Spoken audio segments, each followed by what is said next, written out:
Hello friends, welcome to my channel. వాళ్ళ వీడియోలో కొన్ని మంచి యూజ్ఫుల్ అయినటువంటి కిచెన్ టిప్స్ అనేవి ఈరోజు వీడియోలో షేర్ చేస్తున్నానండి. వీడియో ఎక్కడ కూడా మిస్ చేయకుండా ఎండింగ్ వరకు చూసినట్లయితే ఖచ్చితంగా మీ టైంని ఇంకా మనీని కూడా ఆదా చేసుకుంటారండి. ఈ చిట్కాలు మీకు డైలీ లైఫ్లో చాలా ఉపయోగకరంగా ఉంటాయండి. వీడియో నచ్చితే కనుక ప్లీజ్ లైక్ చేయండి. ఇంకా లేట్ చేయకుండా వీడియోలోకి వెళ్ళిపోదామండి. ముందుగా ఫస్ట్ టిప్ ఏంటంటే, మనము ఇలా ఇల్లు ఊడ్చడానికి చీపిరి కట్టలు కొనుక్కుంటూ ఉంటాం కదండి, అదే కుంచి చీపిరి. ఆ చీపిరి కొనుక్కున్న తర్వాత దాంతో మనము ఇల్లు ఊడ్చాలనుకున్నప్పుడు ఇలా ఇల్లు ఊడిస్తే మనకి ఇల్లంతా కూడా ఇలాగ దుమ్ము లాంటిది పడిపోతూ ఉంటుంది కదండి. అలాంటిదంతా కూడా మనం ముందే క్లీన్ చేసుకుంటాం కదా. ఆ క్లీన్ చేసుకునేటప్పుడు మనం ఇలా కనుక ఈజీ పద్ధతిలో కనుక క్లీన్ చేసుకుంటే మనకి చీపిరి అనేది, డస్ట్ అనేది ఈజీగా పోతుందండి. ఇలా మనకి బట్టలు ఉతికే బ్రష్ ఉంటుంది కదండి, ఆ బ్రష్ తోటి మొత్తం అంతా కూడా ఇలా చీపిరి కట్టని ఇలా వీడియోలో చూపించిన విధంగా ఇలాగ మనం దువ్వినట్టుగా చేసినట్లయితే మనకి మొత్తం అంతా కూడా ఈజీగా దాంట్లో ఉన్న డస్ట్ అంతా కూడా వచ్చేస్తుందండి.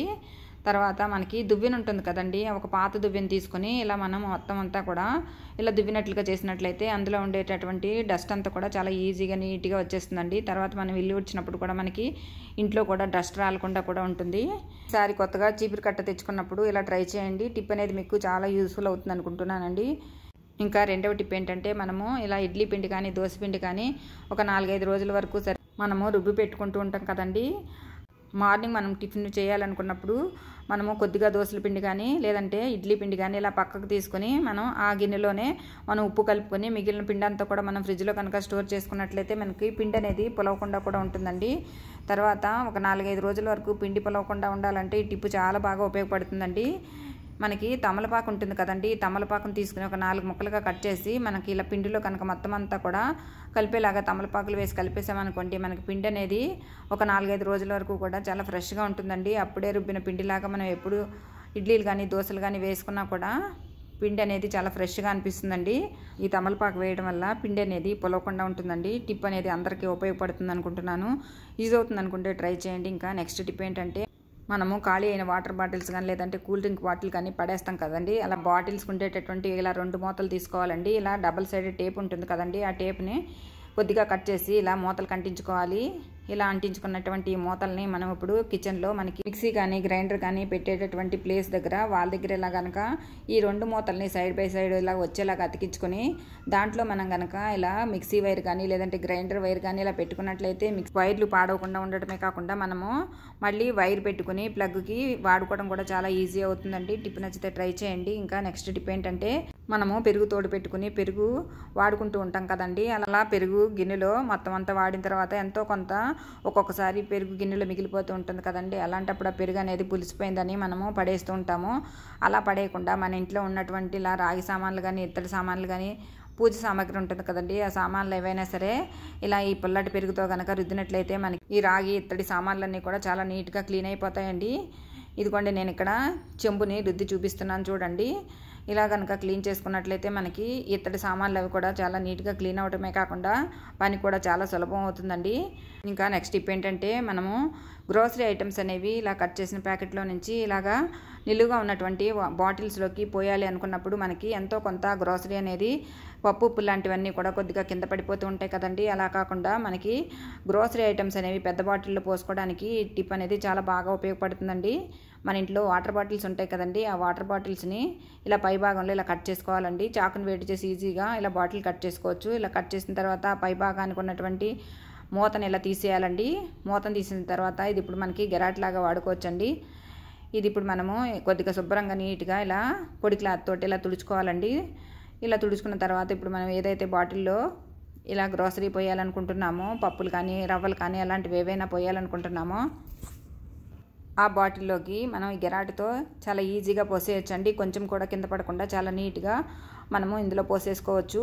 టిప్ నచ్చితే ఒకసారి ఇలా ట్రై చేయండి. ఇంకా తర్వాత టిప్ అండి, మనము గ్యాస్ పొయ్యి అనేది వాడగా మనకి గ్యాస్ స్టవ్ బర్నర్స్ జిడ్డు పట్టిపోతూ ఉంటాయి, లేదంటే అవి మసిబారిపోతూ ఉంటాయి కదండి. అలాంటప్పుడు వాటిలో నుంచి మనకి ఆ హోల్స్ ఉంటాయి కదండి, హోల్స్లో నుంచి మనకి గ్యాస్ అనేది ఒక్కొక్కసారి స్ట్రక్ అయిపోతూ ఉంటుంది. పాలు అవి పొంగిపోయినా కానీ లేదంటే అన్నము పప్పు అలాంటివి పొంగిపోయినా కూడా మనకి ఆ హోల్స్ అనేవి క్లోజ్ అయిపోవటం వల్ల ఎంతో కొంత గ్యాస్ అనేది వేస్ట్ అయిపోయి మనకి గ్యాస్ సిలిండర్ అనేది ఎక్కువ కాలం రాకుండా మనకి చాలా ఈజీగా అయిపోతుంది కదండి. అలాంటప్పుడు గ్యాస్ బర్నర్స్ అనేవి ఇలా నీట్గా క్లీన్ చేసుకున్నాం అనుకోండి, మనకి చాలా నీట్గా క్లీన్ అవ్వటమే కాకుండా గ్యాస్ సిలిండర్ అనేది చాలా ఎక్కువ రోజులు కూడా వస్తుందండి.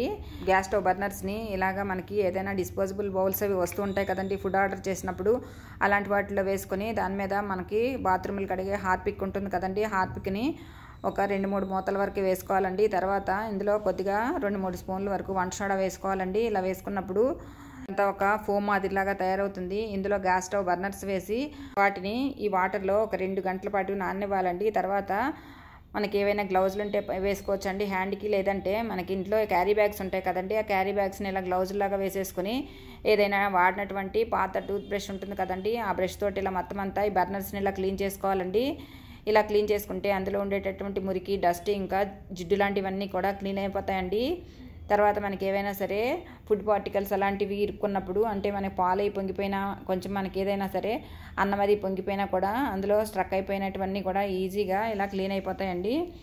తర్వాత డిష్ వాష్ లిక్విడ్ కొద్దిగా వేసుకుని ఈ బర్నర్స్ని ఇలా క్లీన్ చేసుకోవాలండి. ఇలా క్లీన్ చేసుకుంటే మొత్తం అంతా కూడా ఇలా నీట్గా క్లీన్ అవుతాయి. తర్వాత మిగిలిన వాటర్ ఏదైనా ఉంటే దాన్ని ఇలా సింక్ హోల్లో పోసేసుకోవాలి. దాంతో ఏదైనా మనకి వాటర్ కనుక వెళ్లకుండా బ్లాక్ అయినట్లుంటే అది కూడా క్లీన్ అయిపోతుందండి. తర్వాత క్లియర్గా వాటర్ కూడా వెళ్ళిపోతుంది. తర్వాత ఏవైనా చిన్న చిన్న పురుగులు కానీ లేదంటే బొద్దింకలు కానీ అలాంటివన్నీ కూడా రాకుండా, బ్యాక్టీరియా అవి లేకుండా కూడా సింక్ కూడా చాలా నీట్గా ఉంటుందండి. తర్వాత మనము ఇలా నార్మల్ వాటర్తో ఒకసారి కడిగేసుకున్న తర్వాత ఈ బర్నర్స్ అనేవి ఇలా పొడి క్లాత్తో నీట్గా తుడిచిన తర్వాత మనం కనుక స్టవ్ కనుక పెట్టుకుని మనం స్టవ్ వెలిగించినట్లయితే మంట అనేది చాలా బాగా వస్తుందండి. ఇంతకుముందు మంట అనేది చాలా రెడ్ కలర్లో వచ్చేది. క్లీన్ చేసుకుంటే ఇప్పుడు బ్లూ కలర్లో మంట వస్తుంది కదండి. ఇలా కనుక మనం నెలకొకసారి క్లీన్ చేసుకున్నట్లయితే మనకి గ్యాస్ సేవ్ అవటమే కాకుండా వంట కూడా చాలా త్వరగా పూర్తవుతుందండి. ఇంకా నెక్స్ట్ టిప్ ఏంటంటే, మనము అప్పడాలు అనేవి ఇలా ప్యాకెట్లలో కొని తెచ్చుకుంటూ ఉంటాం కదండి. అలాంటప్పుడు ఒక్కొక్కసారి వర్షాకాలంలో అవి చాలా త్వరగా పురుగు పడుతూ ఉంటాయి.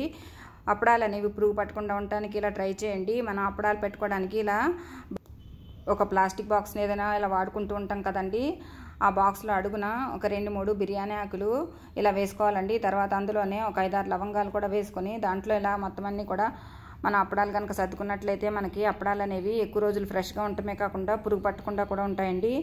ఇంకా నెక్స్ట్ టిప్ ఏంటంటే, మనము దేవుడి కుంకుమ అనేది పూజ చేయడానికి తెచ్చిపెట్టుకుంటూ ఉంటాం కదండి. అలా కుంకుమ అనేది మనము ఎక్కువ రోజులు ఫ్రెష్గా ఉండడానికి, లేదంటే కుంకుమ అనేది మంచి సువాసన రావడానికి ఒక మంచి టిప్ చెప్తానండి. కుంకుమ అనేది మనము పొద్దుట పెట్టుకుంటే సాయంత్రం వరకు కూడా మంచి సువాసన రావడానికి ఇలా ట్రై చేయండి. జవ్వాది పౌడర్ అనేది మనకి అన్ని పూజా స్టోర్స్లోనూ దొరుకుతుందండి. ఈ జవ్వాది పౌడర్ని కొద్దిగా తీసుకుని మనము కుంకుమ ఉంటుంది కదండి, ఆ కుంకుమలో కొద్దిగా ఈ జవ్వాది పౌడర్ని కలిపేసి మనం కనుక స్టోర్ చేసుకుంటే మనకి కుంకుమ అనేది చాలా మంచి సువాసన అనేది వస్తుందండి. దేవాలయాల్లో మంచి పరిమళం అనేది రావడానికి జవ్వాది పౌడర్ని ఉపయోగిస్తారండి. ఈ కుంకుమలో జవ్వాది పౌడర్ని అంతా కలిపిన తర్వాత మనము ఇప్పుడు కుంకుమ బరిలో ఈ కుంకుమను స్టోర్ చేసుకోవాలి అనుకున్నప్పుడు, కుంకుమ బరిణికి అడుగు భాగంలో ఒక కర్పూర బిళ్ళను ఒకదాన్ని వేసేసుకుని మనం కలుపుకున్నాం కదండి జవ్వాది పౌడర్ కలిపిన కుంకుమ అనేది ఇలా వరిలో కనుక పెట్టుకొని మనం స్టోర్ చేసుకుంటే కుంకుమ అనేది ఎక్కువ రోజులు ఫ్రెష్గా ఉంటుందండి. అంతేకాకుండా పురుగు పట్టకుండా కూడా ఉంటుంది. ఈ కర్పూరం వేసాం కాబట్టి కర్పూరం ఘాటు వాసనకి పురుగు పట్టకుండా ఉంటుంది. అంతేకాకుండా కుంకుమ కూడా మంచి సువాసనతో కూడా ఉంటుందండి. టిప్ నచ్చితే ఒకసారి ఇలా ట్రై చేయండి. ఇంకా నెక్స్ట్ టిప్ ఏంటంటే, మనము ఎక్కువగా చపాతీలు అవి చేసుకున్నప్పుడు చాలామంది చపాతీలు చేయడానికి చాలా కష్టపడిపోతూ ఉంటారు, చాలా చిరాకు పడుతూ ఉంటారు. పిండి అనేది కలపడం కూడా చాలామందికి చాలా కష్టంగా ఉంటుంది కదండి. అలా కాకుండా పిండి అనేది ఈజీగా కలుపుకోవడానికి ఒక టిప్ ఉందండి. అదేంటంటే, ముందుగా ఒక బౌల్లో ఇలా కొద్దిగా వాటర్ తీసుకోవాలండి. తర్వాత అందులో కొద్దిగా ఉప్పు వేసుకోవాలి. అందులోనే ఒక స్పూన్ వరకు ఆయిల్ వేసుకోవాలండి. తర్వాత మనం ఎంతైతే పిండి కలపాలనుకుంటున్నామో ఆ పిండి అంతా కూడా ఇలాగా మనం ఆ బౌల్లో వేసుకొని ఇలా ఒక స్పూన్ తీసుకొని మొత్తం అంతా కూడా పిండి అంతా కలిసేలాగా కలుపుకోవాలండి. ఇలా పిండి అంతా ఈజీగానే మనకి కలిసిపోతుంది. చాలా తక్కువ టైంలోనే ఇలా కలిసిపోతుందండి. ఏదైనా అవసరమైతే కొద్దిగా మనం వాటర్ చల్లుకుంటూ ఇలా స్పూన్తో మొత్తం పిండి అంతా కూడా ఇలా కలుపుకోవాలండి. పిండి అంతా కూడా ఇలా ఈజీగా చాలా త్వరగానే ఇలా ముద్దలాగా కలిపేసుకోవచ్చండి. చాలా ఈజీగా కలిసిపోతుంది.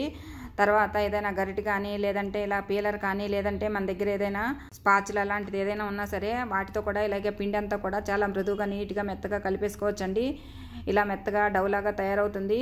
ఇది ఇప్పుడు ఇలాగా రౌండ్గా బాల్ లాగా చేసేసి ఒక అరగంట పాటు పక్కన పెట్టేసుకోవాలండి. తర్వాత ఇప్పుడు ఏదైనా ఒక ఇలా ప్లాస్టిక్ కవర్ని తీసుకొని ఆ కవర్ని 2 భాగాలుగా కట్ చేసుకుని మనం ఈజీగా ఎన్ని చపాతీలైనా చేసుకోవచ్చండి. ఇక్కడ నేను డీమార్ట్ ఫుడ్ కవర్ని ఇలాగా చపాతీలు చేయడానికి వాడుతున్నానండి. మీ దగ్గర కనుక ఆయిల్ ప్యాకెట్స్ ఉంటే వాటిని కూడా కట్ చేసి ఇలాగ మనం వాడుకోవచ్చండి.